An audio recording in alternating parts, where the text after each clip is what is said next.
Good morning dear students. जैसा कि कल हमने बात की थी डेविएशन फॉर्म मेंडल्स लॉ, मतलब मेंडलवाद के विचलन के बारे में कल हमने चर्चा की थी। और मेंडलवाद के विचलन में हमने देखा था आपकी अपूर्ण प्रभाविता देखा था, सह प्रभाविता देखा था। इसके बारे में थोड़ी बहुत चर्चा की थी हमने मल्टीपल एलील के बारे में। ठीक है, ये जो सभी एग्जाम्पल है वो ये बात को शो करते हैं कि अर्थात इन पर मेंडलवाद के कोई नियम लागू नहीं होते हैं। तो हम यहाँ पे जो चर्चा करने जा रहे हैं वो है मल्टीपल एलील।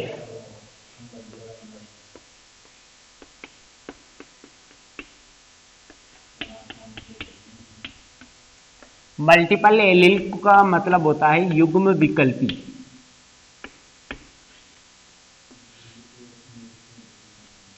अब यहां पे बात करते हैं कि मल्टीपल यानी बहुयुग्म विकल्पी। तो यहां पे बहुयुग्म विकल्पी के बारे में बात करते हैं हम।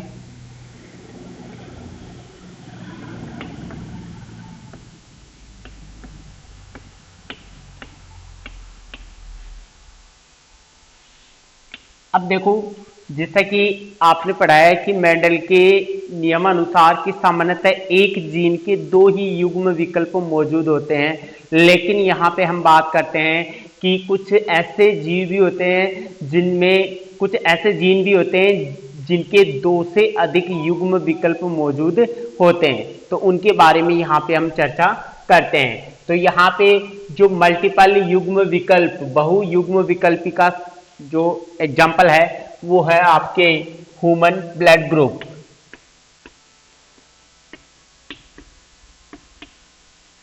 ह्यूमन ब्लड ग्रुप, इसके बारे में थोड़ी बहुत चर्चा हमने कल की क्लास में की थी कि ह्यूमन ब्लड ग्रुप किस प्रकार से एक मल्टीपल एलील होता है। ठीक है, अब यहाँ पे बात करते हैं कि जैसे कि नॉर्मली आपने पहले भी पढ़ा है, 10th क्लास में पढ़ा है कि जो ह्यूमन ब्लड ग्रुप है, ठीक है, इसे हम एबीओ ब्लड ग्रुप भी बोल सकते हैं। क्या बोल सकते हैं? ABO blood group. और इस ह्यूमन ब्लड ग्रुप की जो खोज करता है उसके बारे में देखो कि ह्यूमन ब्लड ग्रुप की जो खोज की थी वो कॉललैंड स्टीनर नामक वैज्ञानिक ने की थी। किसने की थी?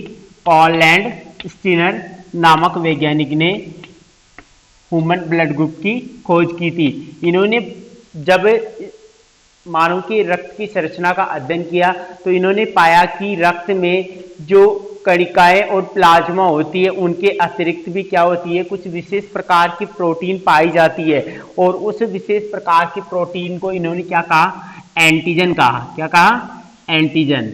तो यहाँ पे जो ह्यूमन ब्लड ग्रुप का निर्धारण होता है वो किसके आधार पर होता है? एंटीजन के आधार पर। और इन्होंने खोज करके बताया कि जो मानव के रुधिर की जो आरबीसी होती है, इस आरबीसी की सतह पर दो प्रकार की प्रमुख रूप से एंटीजन पाई जाती है, जिसमें तो फर्स्ट है ए एंटीजन और सेकंड है बी एंटीजन।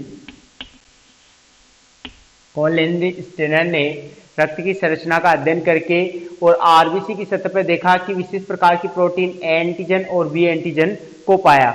इसके बाद में बात करते हैं कि यहाँ पे जो एंटीजन होते हैं, एंटीजन के आधार पर ही रुधिर समूह का निर्धारण किया जाता है। जिसे मान लीजिए कि किसी व्यक्ति के रुधिर में ए एंटीजन है, किसी व्यक्ति के रुधिर में क्या एंटीजन है? ए एंटीजन है। तो उसका रुधिर वर्ग क्या होता है? ए होता है। इसी प्रकार से बी एंटीजन है तो उसका रुधिर वर्ग बी होता है। और मान लीजिए कि किसी व्यक्ति के रुधिर में दोनों प्रकार के एंटीजन है, किसी व्यक्ति के रुधिर में दोनों प्रकार के एंटीजन मौजूद है, तो उस व्यक्ति का रुधिर वर्ग क्या होगा? ए बी होता है। ठीक है, इस तरीके से अगर मान लीजिए किसी व्यक्ति के रुधिर में किसी भी प्रकार का एंटीजन मौजूद नहीं है, ना तो ए है ना बी है, तब उस व्यक्ति का जो रुधिर वर्ग होता है वो क्या होता है? ओ होता है। इस तरीके से टोटली समस्त मानव जाति में 4 प्रकार के ब्लड ग्रुप ज्ञात किए गए, जिसमें से A B A B O, ये 4 टाइप के ब्लड ग्रुप मानव में ज्ञात किए गए। अब यहाँ पे मान लीजिए कि ए में एंटीजन कौन सा रहेगा? ए एंटीजन, बी में बी एंटीजन, ए बी में ए बी एंटीजन और ओ होगा उसमें किसी प्रकार का एंटीजन नहीं होता है। ठीक है, इसके अलावा जो रक्त समूह का निर्धारण करती है, जो ब्लड ग्रुप का निर्धारण करती है, उसके बाद उस जीन के बारे में चर्चा करते हैं। तो यहाँ पे जो टोटली इन रुधिर समूह का निर्धारण करने वाली जो जीन होती है वो आई जीन होती है। कौन सी जीन होती है? आई जीन। और इस आई जीन के 3 युग्म विकल्प मौजूद होते हैं। कितने युग्म विकल्प? 3। IA, IB, IO। इस बात को अच्छे से याद रख लेना कि यहाँ पे हम किसका एग्जाम्पल पढ़ रहे हैं? मल्टीपल एलील्स का एग्जाम्पल पढ़ रहे हैं। तो मल्टीपल एलील्स का सबसे बेस्ट एग्जाम्पल है कि यहाँ पे जो मानव के रुधिर समूह है, ठीक है, उसको निर्धारित करने वाली जो जीन है, ठीक है, उसके बारे में चर्चा करें। अब यहाँ पे अब तक हमने नॉर्मली मेंडल के नियमानुसार या मेंडल के प्रयोगानुसार क्या पढ़ा था कि सामान्यतः एक जीन के 2 ही युग्म विकल्प होते हैं। सामान्यतः एक जीन के 2 ही युग्म विकल्प है, लेकिन यहाँ पे एक जीन के 2 से अधिक युग्म विकल्प। आपको कितने शो हो रहे हैं? यहाँ पे 3 युग्म विकल्प शो हो रहे हैं। तो यहाँ पे जो तीनों युग्म विकल्प है वो एक ही जीन, आई जीन, जो ये क्या करती है? मानव के रुधिर समूह का निर्धारण करती है। यहाँ पे ए और बी, जो ए और बी जो एलील्स होते हैं, ये आपके क्या कहलाते हैं? ये डोमिनेंट कहलाते हैं, अर्थात ये आपके प्रभावी युग्म विकल्प होते हैं, डोमिनेंट एलील। इसके अलावा जो आपका IO युग्म विकल्प होता है वो कहलाता है रिसेसिव एलील। रिसेसिव एलील कहलाता है। तो इस तरीके से ये बात याद रख लेना कि आपके IA, IB जो ये 2 युग्म विकल्प है, ये तो डोमिनेंट एलील्स मतलब प्रभावी युग्म विकल्प कहलाएंगे, और इसके अलावा जो आपका IO रिसेसिव एलील कहलाएगा। इस तरीके से आपके जो आई जीन है उसके 3 युग्म विकल्प मौजूद है, ठीक है। अब यहाँ पे बात करते हैं कि ये तीनों युग्म विकल्प किस प्रकार से संतति में वंशागत होते हैं और संतति में कौन सा ब्लड ग्रुप निर्धारित होता है, उसके बारे में चर्चा करेंगे। उससे पहले मैं आपको इन जो चारों ब्लड ग्रुप है इनके अंदर पाए जाने वाले एंटीजन और इन एंटीजन, एंटीबॉडी तथा ये किस रुधिर वर्ग को रुधिर ले सकते हैं और किसे रुधिर दे सकते हैं उनके बारे में चर्चा करते हैं। तो यहाँ पे एक सारणी के माध्यम से इनके बारे में हम चर्चा करते हैं।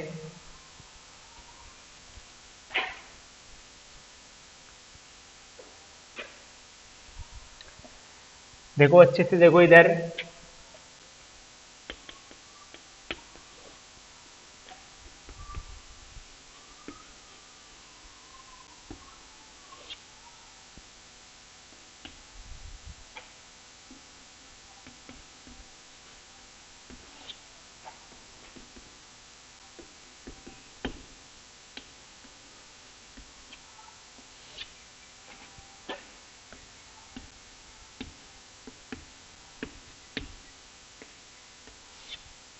यहाँ पे हम बात कर रहे हैं कि आपकी जो रुधिर वर्ग है उनके अंदर पाए जाने वाले एंटीजन, एंटीबॉडी और इनके जो संभावित जो जीनोटाइप है उनके बारे में हम यहाँ पे चर्चा कर रहे हैं। अब जैसा कि आप सबको पता है कि मैंने अभी बताया कि मानव के अंदर 4 टाइप्स के ब्लड ग्रुप पाए जाते हैं, A, B, AB, O।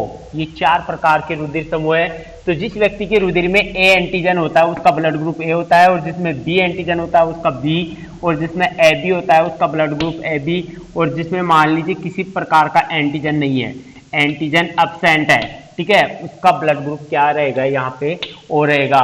और जिसमें एंटीजन A होता है, जिसमें एंटीजन क्या होता है?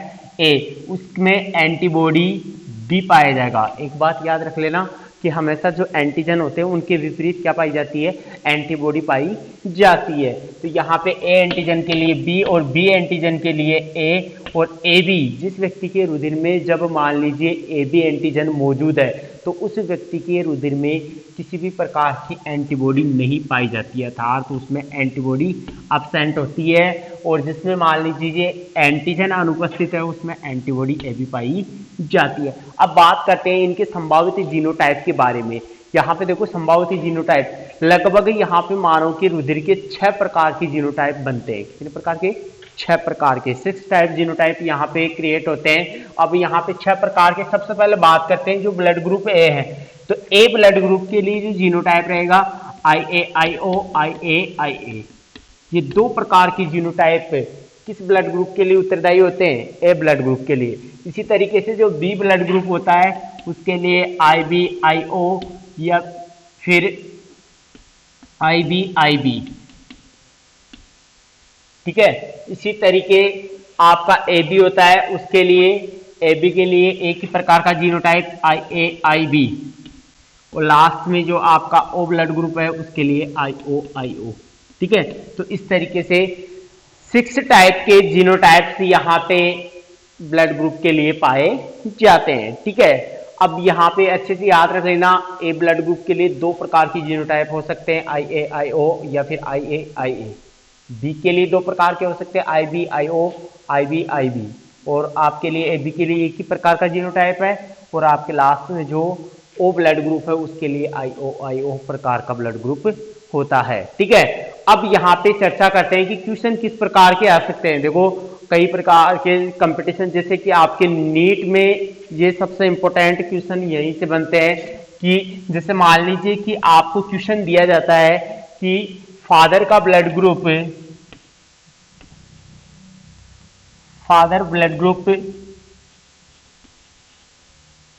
ए है और मदर ब्लड ग्रुप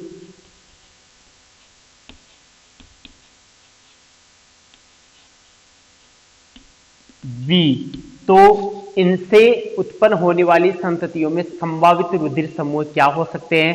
या फिर क्वेश्चन ये भी बन सकता है कि यहाँ पे कि ए ब्लड ग्रुप वाली कितनी संततियां, ए ब्लड ग्रुप कितनी संततियों में होने का चांसेज है, ठीक है। तो यहाँ पे देखो सीधी सी बात है, आपको जो ए ब्लड ग्रुप है, ठीक है, ए ब्लड ग्रुप के लिए जो जीनोटाइप दे रखा है उसको लेना है। तो यहाँ पे मान लीजिए कि ए ब्लड ग्रुप के लिए आपके लिए क्या जीनोटाइप दिया गया है, IA-IO।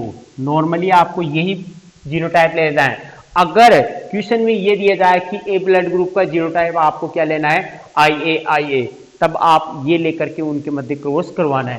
तो यहाँ पे ए के लिए आपने ये लिया और बी के लिए भी आपने IB-IO लिया। तो यहाँ पे सबसे पहले गैमेट फॉर्मेशन होगा। तो पहले गैमेट के अंदर क्या रहेगा, IA-IO, दूसरे गैमेट के अंदर IO, IA-IO। फिर इसी प्रकार से जो मदर है उस मदर के अंदर जो गैमेट बनेंगे उनमें IB-IO, ठीक है। अब इनके मध्य क्या करवाना है, आपको क्रॉस करवाना है, ठीक है। तो जो पहली संतति है उसका जो जीनोटाइप रहेगा IA-IB, ठीक है।